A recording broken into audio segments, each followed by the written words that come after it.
Hello friends, मैं doctor Amrita Singh हूँ। मैं wife of late Sanjay Chaudhary, जो चीफ इंजीनियर के पद पर Anglo Eastern ship management company में एमवी एटलांटिक ओलिव वेसल में कार्यरत थे।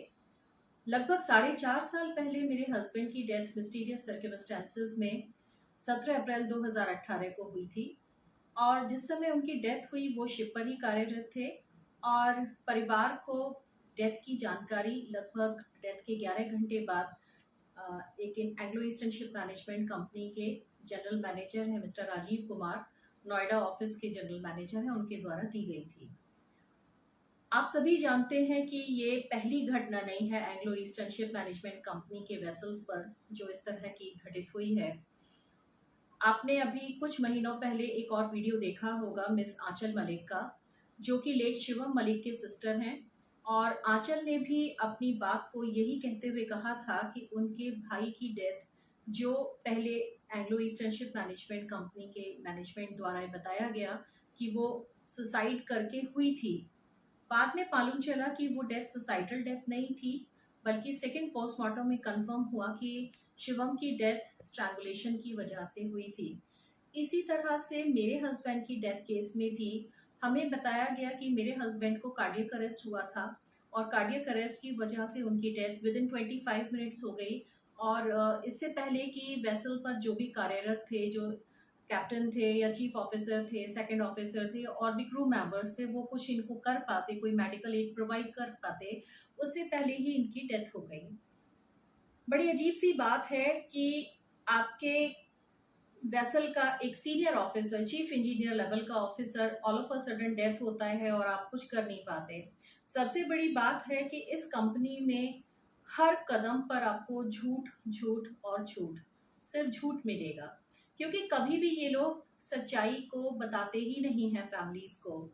मेरे हस्बैंड की डेथ को, जिसे 25 मिनट की डेथ बताया गया कि उनको हार्ट अटैक पड़ा, उनकी डेथ हो गई, जब हम लोगों ने उनके डॉक्यूमेंट्स को पढ़ा ढंग से कि जो उनका डेथ नोटिफिकेशन था, उसमें डेथ और डेथ से पहले जो उनकी तबीयत खराब होने का टाइम गैप है वो लगभग 4.5 घंटे था।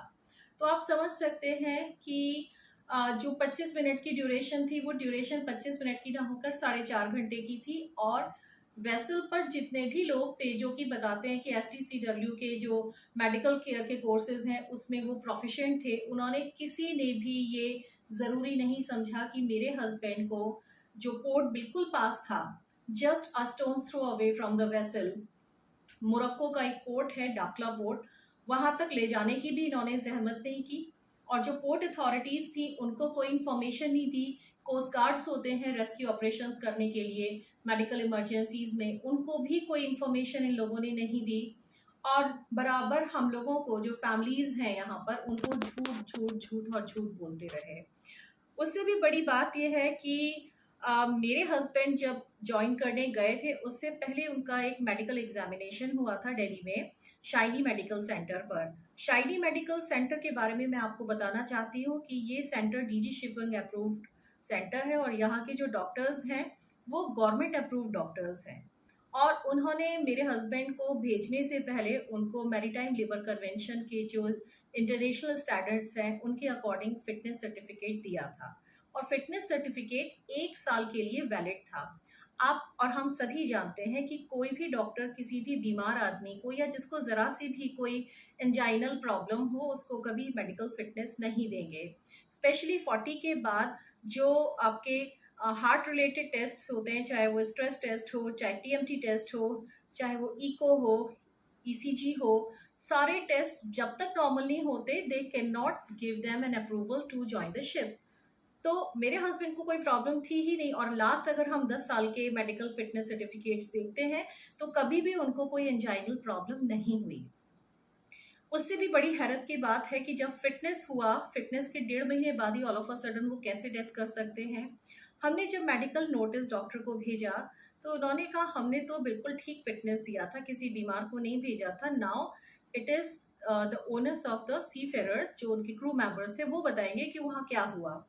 और उससे भी बड़ी एक सरप्राइजिंग बात यह है कि जब हमने FIR कराई 2021 में और FIR के क्रम में एक इन्वेस्टिगेशन हुआ, इन्वेस्टिगेशन में स्टेट मेडिको लीगल सेल के 3 डॉक्टर्स की टीम का एक ओपिनियन आया और उन्होंने बोला कि this is not a death due to cardiac arrest और मायोकार्डियक इन्फ्रैक्शन, जैसा कि शिपिंग कंपनी वालों ने क्लेम किया था, बल्कि इनकी डेथ एस्फिक्सिया से हुई है, यानी कि दम घुटने के कारण हुई है। और इनके जो लंग्स थे उनमें थ्रोम्बोप्लैक्स यानी कि जो ब्लड थे उसके क्लॉट्स थे, और कोई एयर वे पाइप जो है, जो रेस्पिरेटरी सिस्टम है, उसको एक्सटर्नल एक्सर्शन करके उसको स्क्वीज किया गया था, जिसकी वजह से इनकी डेथ हुई। और उसको कोराबरेट करने के लिए उसमें दिया भी हुआ है जो पोस्टमार्टम रिपोर्ट थी। पोस्टमार्टम इनफैक्ट मैं बताना चाहूँगी कि इंडिया में नहीं हुआ।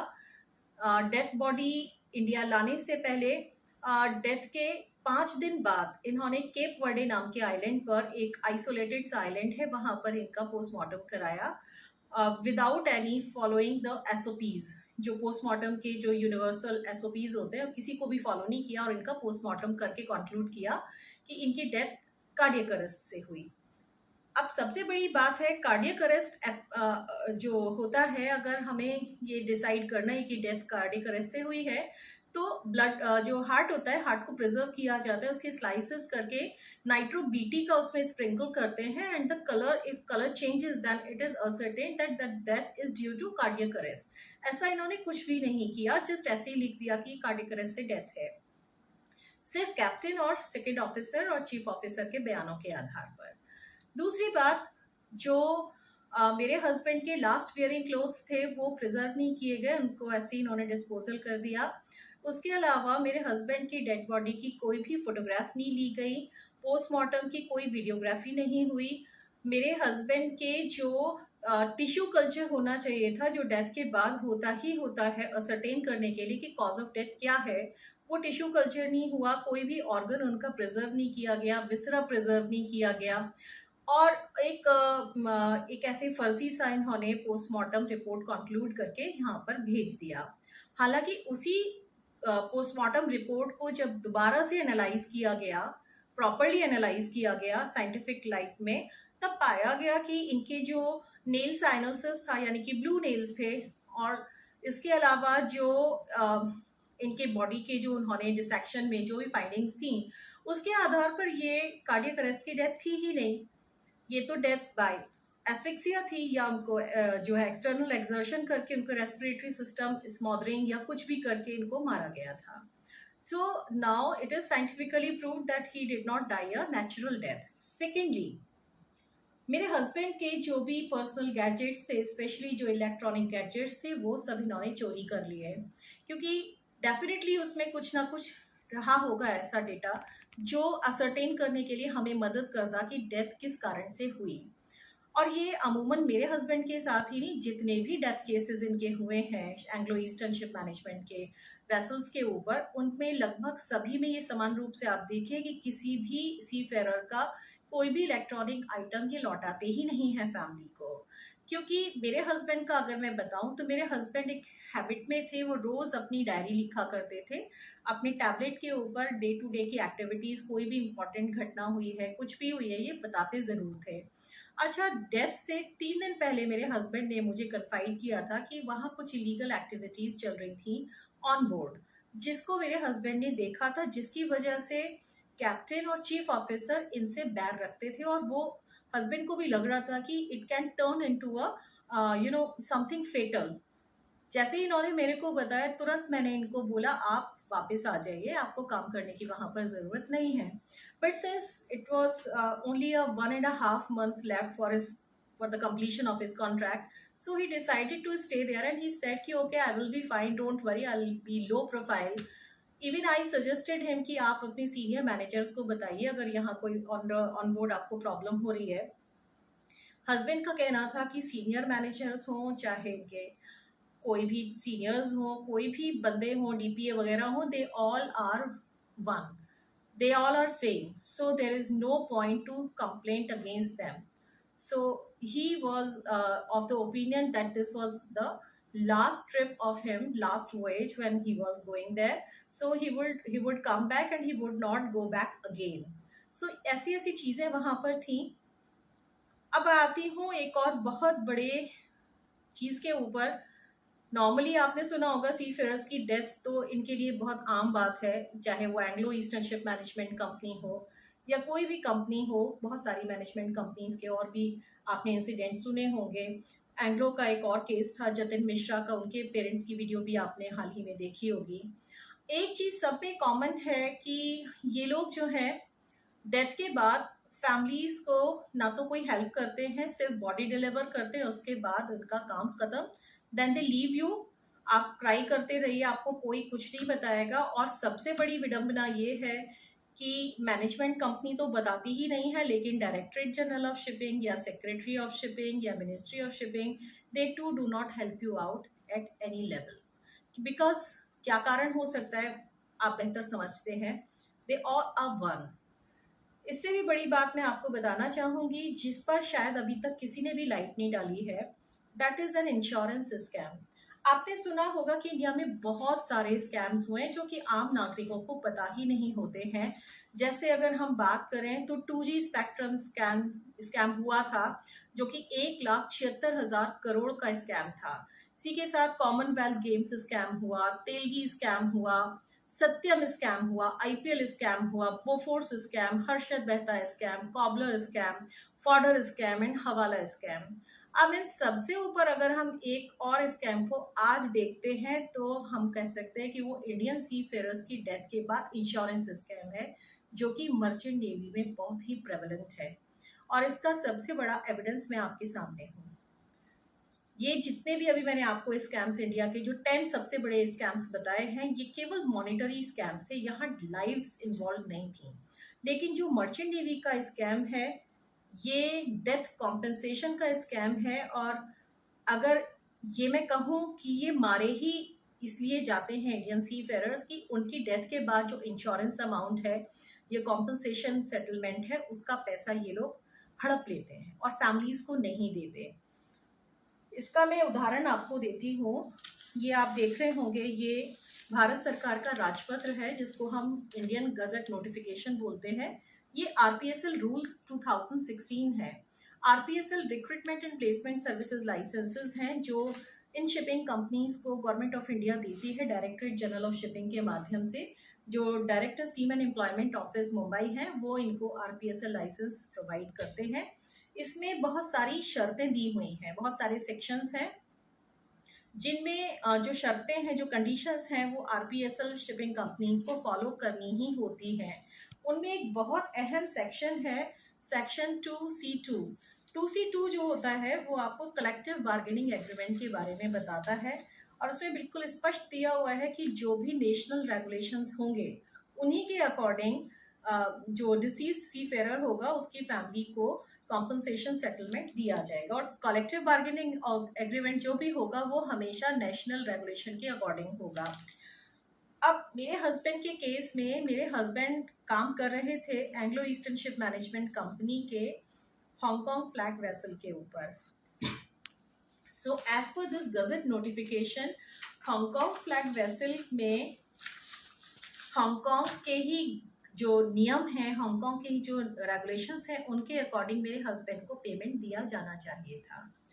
हम चूंकि नए थे, इस सेक्टर के बारे में विशेष ज्ञान नहीं था। अनफॉर्चुनेटली मैं हस्बैंड के साथ कभी सेल भी नहीं की थी, तो मुझे ज़्यादा जानकारी नहीं थी। जो भी ये लोग प्रोवाइड कर रहे थे हम उसी को सच मान करके बिलीव कर रहे थे।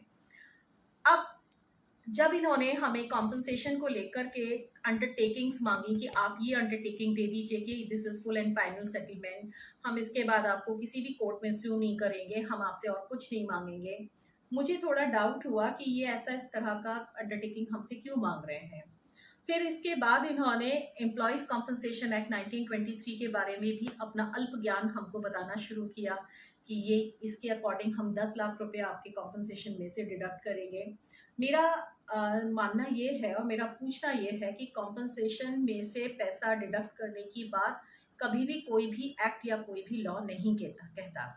1923 कॉम्पनसेशन एक्ट के मैंने उस सेक्शन के बारे में पूछा जहाँ डिडक्शन की बात कहते हो, ये लोग नहीं बता पाए। तो वहाँ से मेरा डाउट जो था वो और ग्रीव हुआ कि yes there is something wrong in their behaviour, क्योंकि वो डेथ हुई थी अचानक से, और अचानक से डेथ के बाद instead of getting any sympathy from any senior officer or anybody in the management company, ये मुझसे पैसे के ऊपर इस तरह से बार्गेनिंग क्यों कर रहे हैं।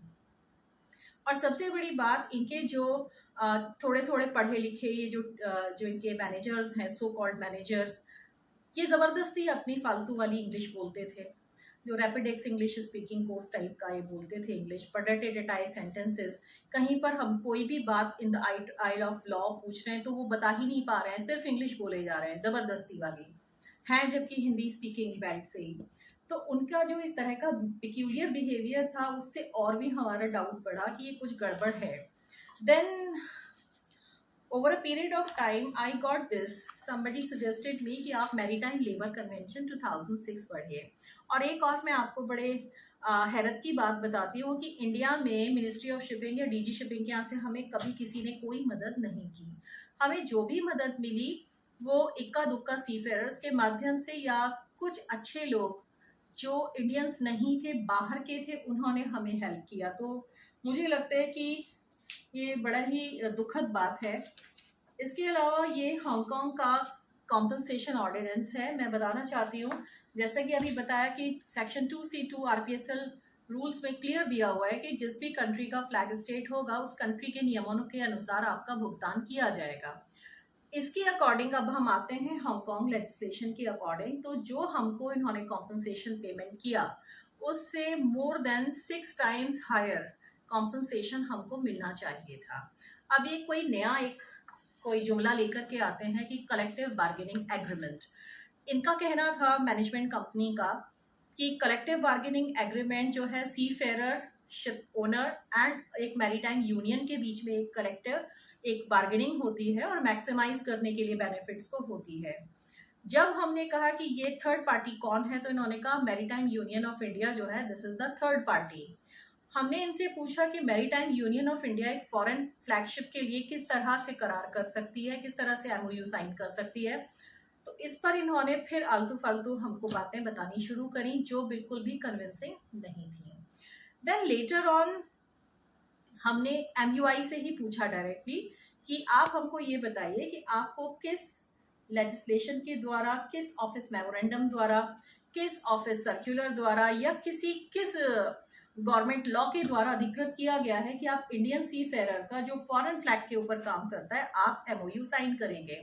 इस पर स्पष्ट रूप से लिख करके एमयूआई ने हमें मना किया कि हमने कभी किसी भी तरह का कोई एग्रीमेंट आपके हस्बैंड के केस के लिए या जो आपके हस्बैंड का वेसल है, फॉरेन फ्लैग वेसल है, उसके लिए नहीं किया है। अगर हमारा कागज इस्तेमाल हुआ है तो वो that's we are not responsible for that. So it's very clear, MUI का यहाँ कोई रोल नहीं है। अब हम बात करते हैं कि कलेक्टिव बार्गेनिंग एग्रीमेंट हायर है या जो गवर्नमेंट का रूल है वो। सो फ्रेंड्स, मैं आपको बताना चाहती हूँ कि किसी भी कंपनी पॉलिसी या किसी भी कलेक्टिव बार्गेनिंग एग्रीमेंट के बारे में हमेशा के लिए जान लीजिए कि कोई भी गवर्नमेंट रूल को वो ओवरराइड नहीं कर सकते। और हाँ, मैंने एमएमडी हांगकांग में भी लेटर्स लिखे, कॉरेस्पॉन्डेंस किया, उन्होंने भी यही लिख करके दिया कि आपके केस में सीबीए इज़ नॉट मैंडेटरी और इसमें रेगुलेशन जो कैप्स 282 है, जो एम्प्लॉयज़ कॉम्पनसेशन ऑर्डिनेंस हांगकांग का है, उसी के अकॉर्डिंग आपका पेमेंट किया जाएगा। और जो पेमेंट वो बता रहे थे उसके according which was 6 times higher. उससे भी बड़ी एक और बात है कि इंश्योरेंस पॉलिसी, आज तक 4.5 साल से हम मांग रहे हैं कि हमें इंश्योरेंस पॉलिसी मेरे हस्बैंड का दे दीजिए। आज तक इन्होंने कोई इंश्योरेंस पॉलिसी हमें प्रोवाइड नहीं की है। हमारे 3 केसेस चल रहे हैं, डिस्ट्रिक्ट कोर्ट में भी चल रहा है, जिसके थ्रू हमने एफआईआर इनकी लॉन्च कराई। हाई कोर्ट में हमारी एफआईआर को क्वैश कराने के लिए ये लोग गए, आज तक नहीं हुई। वहाँ क्या कहते हैं लोगों को कन्विंस करने के लिए वो मैं नहीं जानती, बट हमारी एफआईआर क्वैश नहीं हुई। उसके अलावा मेरे हस्बैंड का जो एम्प्लॉयमेंट कॉन्ट्रैक्ट था उस पर मेरे हस्बैंड के फोर्स्ड सिग्नेचर पाए गए। मेरे हस्बैंड ने उस पर कोई सिग्नेचर नहीं किया था। मेरे हस्बैंड को यहाँ से लेकर के गए थे ये माल्टा के फ्लैगशिप के ऊपर, एमवी सिट्रस के ऊपर, वहाँ ले जाके शिप चेंज कर देते हैं। फैमिली को कोई खबर नहीं है, फैमिली को कोई इन्फॉर्मेशन नहीं देते, दूसरे शिप पर ये ले जाते हैं जो कि अगेंस्ट लॉ है। अगर एमएलसी में आप रेगुलेशन 2.1 और टाइटल 2 पढ़ेंगे तो उसमें क्लियर दिया हुआ है कि once it is assigned can not be changed. एक बार आपने जब कॉन्ट्रैक्ट साइन कर लिया तो आपने किसको इन्फॉर्मेशन दी या कौन से नियम के तहत आपने चेंज किया, ये कुछ नहीं। अगर सच्चाई देखा जाए तो इन्होंने कभी किसी नियम का कोई अनुपालन किया ही नहीं। अब मैं आती हूँ, ये मेडिकल गाइड बुक है, ये WHO की मेडिकल गाइड बुक है। इसको इंटरनेशनल मैरीटाइम ऑर्गेनाइजेशन ने और ILO ने भी इसको रिकॉग्नाइज किया हुआ है और ये इंटरनेशनली अक्लेम्ड है। और इसको जो है मैरीटाइम लेबर कन्वेंशन में भी मान्यता दी गई है। इसके अगर हम अलग अलग चैप्टर्स पढ़ते हैं तो जैसा मेरे हस्बैंड को इन्होंने कहा कि कार्डियक अरेस्ट से डेथ हुई, तो उस डेथ के टाइम पर अगर हम इसका चैप्टर 25 पढ़ेंगे तो उसमें एक्सटर्नल असिस्टेंस के बारे में कहा गया है। आप हेलीकॉप्टर के माध्यम से या आप कोई भी किसी भी सेकंड शिप के माध्यम से या स्टीमर के माध्यम से इवैक्यूएशन कर सकते थे, बट इन्होंने नहीं किया। और इसमें बहुत सारे चैप्टर्स हैं जिसमें अलग अलग जब हम पढ़ते हैं तो देखते हैं कि इसमें ये भी बताया गया है कि हार्ट अटैक पड़ता है तो क्या क्या आपको करना चाहिए, कैप्टन को क्या करना चाहिए, कौन सी दवाएं देनी चाहिए। एक और हैरत की बात है कि मेरे हस्बैंड को जो दवाएं इन्होंने दी, तो जो दवाएं 8 दिन में दी जानी चाहिए थी वो मेरे हस्बैंड को इन्होंने 2 घंटे में खिला दी। मेरे हस्बैंड इन्हीं के अकॉर्डिंग वॉमिटिंग कर रहे थे, उनको डायरिया हो रहा था, लेकिन ये बजाय उनको एक्सटर्नल कोई असिस्टेंस प्रोवाइड करके उनको ज़बरदस्ती दवाएं ही खिलाए जा रहे थे। इन्होंने ये भी बोला कि हमने CIRM, जो कि रोम में एक रेडियो मेडिकल एडवाइस प्रोवाइड करने वाला एक सैटेलाइट के माध्यम से एक सेंटर है, इन्होंने बोला कि हमने वहाँ से इनके लिए मेडिकल प्रेस्क्रिप्शन ऑब्टेन किया था।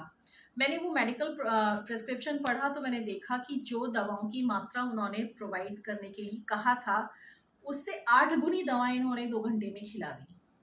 और एक और दवा थी रेंटिडाइन, जो कि जो अमेरिकन ड्रग एडमिनिस्ट्रेशन है उसने उसको बैन किया हुआ है। वो बैंड मेडिसिन जो कि शिप के चेस्ट मेडिकल चेस्ट के लिए भी अप्रूव नहीं है, उसको भी इन्होंने खिलाया। वो शिप पर आई कहाँ से ये शिप के कैप्टन ही बताएंगे, वो भी खिलाई है। और उसको खाने के थोड़ी देर बाद ही मेरे हस्बैंड को कन्वल्जन्स हुए as per them and he died. तो ये सारी चीज़ें, इसका मतलब है कि इन्होंने जान करके इस तरह की ओवरडोजिंग मेडिसिन की स्पेसिंग नहीं की। कहने को ये प्रोफिशेंट है मेडिकल केयर में, किस तरह की ट्रेनिंग है, किस तरह के क्या करते हैं, God knows, but they are killing people. अभी रिसेंटली एक चीफ ऑफिसर की भी डेथ हुई है ऑन बोर्ड, और ये एक आम बात है। और एक बात और मैं बताऊंगी, अभी मैं टाइम्स ऑफ इंडिया की एक पेपर कटिंग पढ़ रही थी, उसमें लिखा था कि वर्ष 2018 से 19 तक लगभग 50 इंडियन सी फेयरर्स की डेथ हुई है मर्चेंट नेवी में, डिफरेंट कंपनीज में। अगर एक फाइनेंशियल ईयर में 50 डेथ्स हो सकती हैं, जो कि रिपोर्टेड है, अनरिपोर्टेड की बात नहीं कर रही हूँ, तो कितने लोग मरते होंगे। अगर आप यहाँ पर देखिए कि अगर किसी डिस्ट्रिक्ट में या किसी जगह पर 1 या 2 डेथ्स भी हो जाएं या 3 डेथ्स भी हो जाएं तो प्रशासन हिल जाता है, स्टेट्स की गवर्नमेंट्स गिर जाती हैं। लेकिन यहाँ क्या है कि किस तरह से मानवीय जीवन के साथ खिलवाड़ किया जा रहा है और शिप मैनेजमेंट कंपनी को पूछने वाला कोई है ही नहीं। उससे भी बड़ी बात मैं आपको एक शेयर करना चाहती हूँ कि हमने विजिलेंस इंक्वायरी के लिए यहाँ पर विजिलेंस इंक्वायरी सेटअप कराई थी हस्बैंड के केस में। और मज़े की बात यह है कि जिस एक्ट के अंतर्गत हमने ये मांगा था कि इनकी लाइट में हमको दिया जाए, विजिलेंस इंक्वायरी रिपोर्ट आती है लगभग 2.25 साल बाद, और जो हमने कहा था उनको सबको उन्होंने गायब कर दिया। जहाँ जहाँ पर ये फंस रहे थे शिपिंग कंपनी वाले, उनको उन्होंने एग्जामिन ही नहीं किया, उन एक्ट्स को, उन सेक्शंस को। इसका मतलब सब कुछ मिली भगत से ही चल रहा है। यहाँ के जो DG शिपिंग है, इनके एक ऑफिसर है, अभी हाल ही में रिटायर हुए हैं, उनकी मैंने शिकायत भी की थी कि वो हमारे लेटर्स को, हमारी कॉरेस्पॉन्डेंसेस को दबा लेते थे। करीब मैंने 300-400 मेल्स किए हैं, कभी कोई जवाब नहीं आता था इनका, कभी एक्नॉलेज भी नहीं करते थे। तो उनकी जब शिकायत हुई तो उसके बाद उन्होंने लिखा सेक्रेटरी शिपिंग को कि हमने मैरीटाइम यूनियन ऑफ इंडिया के मुताबिक इनको एप्लीकेबल CBA था और इसके मुताबिक इनको पैसा दे चुके हैं। तो एक सीनियर ऑफिसर जो रिस्पॉन्सिबल पोस्ट को होल्ड कर रहा हो, वो सेक्रेटरी लेवल के सीनियर ऑफिसर को किस तरह से झूठ बोल सकता है। मेरे पास ऑन रिकॉर्ड ये लेटर है इसमें इन्होंने सब झूठे इंफॉर्मेशन जो हैं ये दी हैं सेक्रेटरी साहब को, और झूठ झूठ झूठ और झूठ, सेक्शंस गलत बता रखे हैं, और अपने जो भी उत्तर हैं वो सब गलत हैं, वो कोई लॉ के अकॉर्डिंग नहीं है। और मैरीटाइम यूनियन ऑफ इंडिया खुद ही कह रहा है कि हमारा इसमें एप्लीकेबल नहीं है। तो अब किसकी बात सच मानी जाए, ऑफिसर की बात सच मानी जाए या मैरीटाइम यूनियन ऑफ इंडिया के जनरल सेक्रेटरी की बात सही मानी जाए? डिसीजन आपके हाथ में है। सिर्फ मैं संक्षेप में ये कहना चाहती हूँ, it's a very big insurance scam. हाल ही के जितने भी स्कैम्स हुए हैं उन सबसे बड़ा स्कैम है। और आप सभी को मैं एक बात वर्ड ऑफ कॉशन लास्ट में कहना चाहूँगी, मर्चेंट नेवी बुरा जॉब नहीं है, क्योंकि 90% जितना भी हमारा वर्ल्ड इकोनॉमी है, जितना भी गुड्स का ट्रांसपोर्टेशन है, वो मर्चेंट वेसल्स के माध्यम से रहा है। लेकिन जो शिप मैनेजमेंट कंपनीज हैं, they are fraudulent, most of them are fraudulent, and they are being given patronage by ministry, if not ministry then directorate general of shipping. So I have no hesitation to say that, because जो गलत answers हैं, झूठ है, वो हर level पर है, भ्रष्टाचार हर level पर है, और हम सबको एक होना पड़ेगा इस भ्रष्टाचार के खिलाफ लड़ने के लिए। ऐसी शिपिंग कंपनीज का पूर्ण बहिष्कार किया जाए, इनके इंस्टीट्यूट्स में ना पढ़ा जाए, इनके शिप्स को ज्वाइन ना किया जाए। Choice is yours.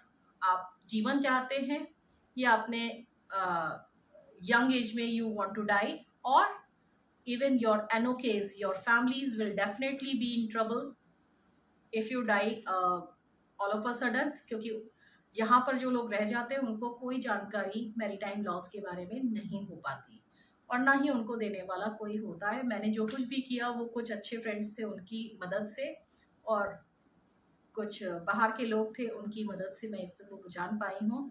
तो चूँकि आंचल मुझसे बार बार कह रही थी, बहुत सोचा मैंने वीडियो डालूँ न डालूँ, finally I decided yes I should upload a video, ताकि लोगों को मालूम चल सके कि Anglo Eastern ship management companies जो हैं ये इस टाइप की कंपनी क्रिमिनल कंपनीज हैं, और इनका सामाजिक, आर्थिक, राजनीतिक और जिस भी प्रकार का बहिष्कार हो करना चाहिए, और इनके खिलाफ कठोर कार्यवाही की जानी चाहिए।